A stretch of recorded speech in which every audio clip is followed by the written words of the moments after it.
You have control over only one thing, your mind, and when you master it, everything changes.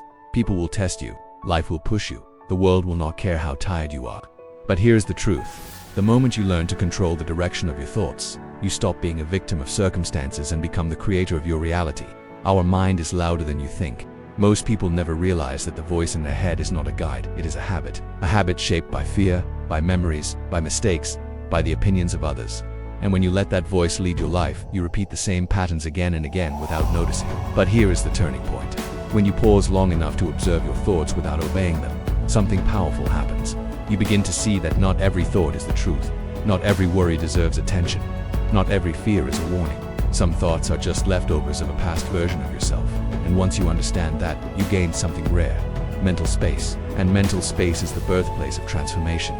This is why the most successful people are not the strongest. They are not the fastest. They are the ones who learn to redirect their thoughts under pressure.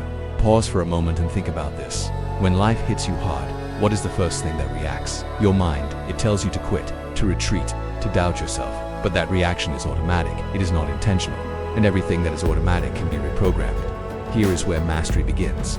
Reprogramming your mind does not happen in a single moment. It happens in small shifts, tiny choices, subtle redirections. And the first redirection is awareness. You cannot change what you refuse to see.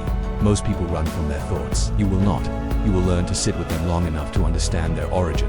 Some thoughts come from fear of failure. Some come from patterns learned in childhood. Some come from voices that were never yours to begin with. And the moment you identify the origin, the thought loses its power. Here is the secret nobody talks about. Your mind cannot trap you if you are watching it.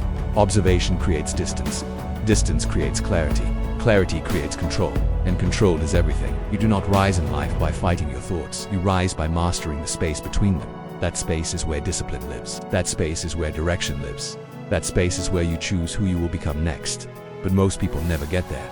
They are too distracted, too overwhelmed, too reactive. They let the noise of life shape the direction of their mind, and the direction of your mind shapes the direction of your destiny. If you want a different destiny, you need a different mental direction, and this is where discipline reveals its true purpose. Most people think discipline is about forcing yourself to do difficult things, but real discipline is the ability to choose your thoughts intentionally.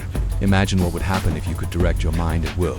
Imagine being able to silence doubt. Imagine being able to amplify courage. Imagine being able to stay calm when everything around you collapses. This is not fantasy, it is training. And you train your mind the same way you train your body. Repetition, intention, consistency. Every time you redirect a negative thought, you strengthen a new pattern. Every time you stay calm when your mind wants panic, you build mental endurance. Every time you pause before reacting, you design a new version of yourself. And slowly, something extraordinary happens. Your default reactions change. Your internal voice becomes cleaner, stronger, more aligned with the future you want, not the past you survived. This is the moment you realize that the world outside does not control you anymore. Because the battlefield was never outside, it was always within. When Napoleon Hill talked about mastering your mind, he wasn't talking about ignoring your emotions, he was talking about commanding them. There is a moment when your fear rises, when doubt whispers, when anger bubbles up, and most people surrender right there. They let their emotions drag them into chaos. But the unbreakable individual does something different. They pause, they breathe, and in that small silent space, they choose command over reaction. Hill said, "Your mind is your only real dominion. That means you are not a slave to the things that rise inside you. You are the commander. And when you shift from emotional reaction to mental command, everything changes. You stop being tossed around by circumstances. You stop collapsing at the first sign of pressure. You stop living like a victim of life. Instead, you become the architect of it." Let me show you exactly how this shift happens. One of Hill's most powerful mental tools is something almost no one talks about: the law of substitution. Your mind cannot hold two dominant thoughts at the same time. If you allow fear to dominate, confidence cannot grow. If you allow frustration to rule, clarity cannot lead you. But if you deliberately introduce a stronger thought, one built on purpose, discipline, and identity, the weaker one dissolves. This is not positive thinking. This is mental engineering. When fear rises, you substitute it with direction. When doubt appears, you substitute it with evidence of your past strength. When anger comes, you substitute it with control. Every time you replace a lower thought with a higher one, you reshape the architecture of your mind. Do this repeatedly, and the old habits lose their power. Your reactions slow, your clarity sharpens, and the world begins to feel different, not because it changed, but because you did. Hill reveals a truth most people never realize. Identity controls behavior far more than motivation ever will. You act according to who you believe you are. If you see yourself as weak, you will act weak. If you see yourself as someone who always quits, you will quit. But if you begin to shift your identity even slightly, your behavior shifts with it.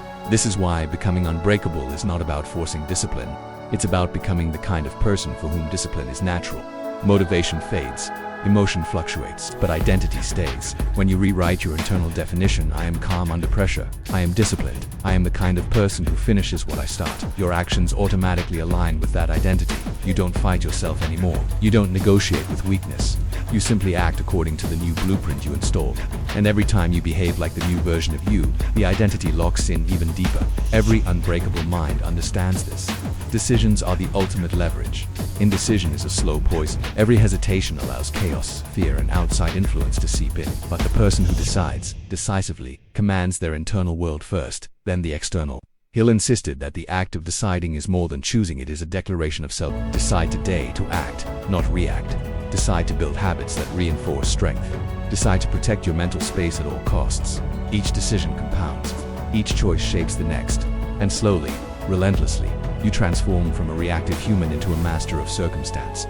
Remember, it is the consistent, conscious decisions that forge an unbreakable mind. Mental toughness is not a single act, it is ritualized discipline. Hill wrote extensively about the daily actions that create unbreakable minds. The way you start your day, the way you process setbacks, the way you confront discomfort. All of this builds the mental muscle that fear cannot touch. Morning reflection, deliberate focus, controlled breathing, journaling victories and failures. These small rituals amplify over time. You cannot skip them and expect mastery. Consistency over brilliance, repetition over inspiration. The unbreakable mind becomes like steel, hardened slowly, intentionally, day by day. And as you build these rituals, notice how your perception of challenges begins to change. What once felt overwhelming now feels like fuel. Hill emphasized visualization as a weapon of resilience.